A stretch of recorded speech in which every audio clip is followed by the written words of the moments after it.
nebigu calayhi salaatu wasalaam waa kii lahaa dadka adduunka dusheeda laa ilaaha ila allah ehelkayga noqda allah inaga dhigo qabriga markay galaan ku keliyoobi maayaan maalinka qiyaamaha markay soo baxaan xasrad iyo nadaamo iyo wax murug geliya arki maayaan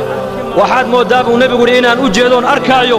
ayagoo qabuurihii ka soo baxay oo ciidda intay iska hurgufeen ay leeyihiin alxamdu lilaahi aladii adhaba canna alxasan ilaaha waxaan ku mahadinnaa naxdintiiyo murugtii annaka naga qaaday rabbigay waa kii dhaafitaanka badnaa ee shakuurka ahaa weeyaan ee afcaasha wanaagsan ee addoonku la yimaado raalliga kaga noqday weeyaan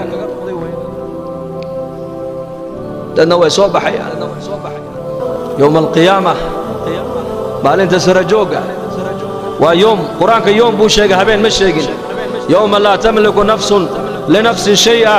yowma yanduru almar'u maa qaddamat yadaah yowma laa yanfacu maalun walaa banuun yowma tabyaddu wujuuhun wa taswaddu wujuuh yowma aljamci yowma altagaabun yowma yaquumu annaasu lirabbi alcaalamiin yowma altagaabun yowma altaamma yowma asaakha habeen ma maqlaysid habeen ka doondoon waa kaase qiyaamaha markuu ilaahay ka warramaayo waa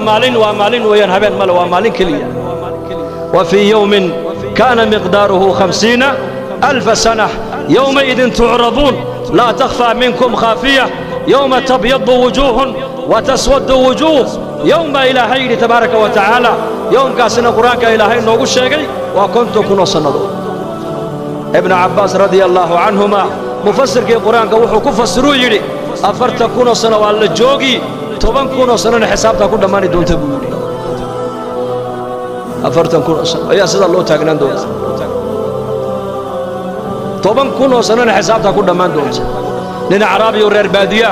ayaa sara kacoo yidhi yaa rasuul allah maalinka qiyaamaha khalqiga ayaa xisaabi doona markaasuu yidhi ilaahay baa xisaabi doona rabbigaa xisaabi doona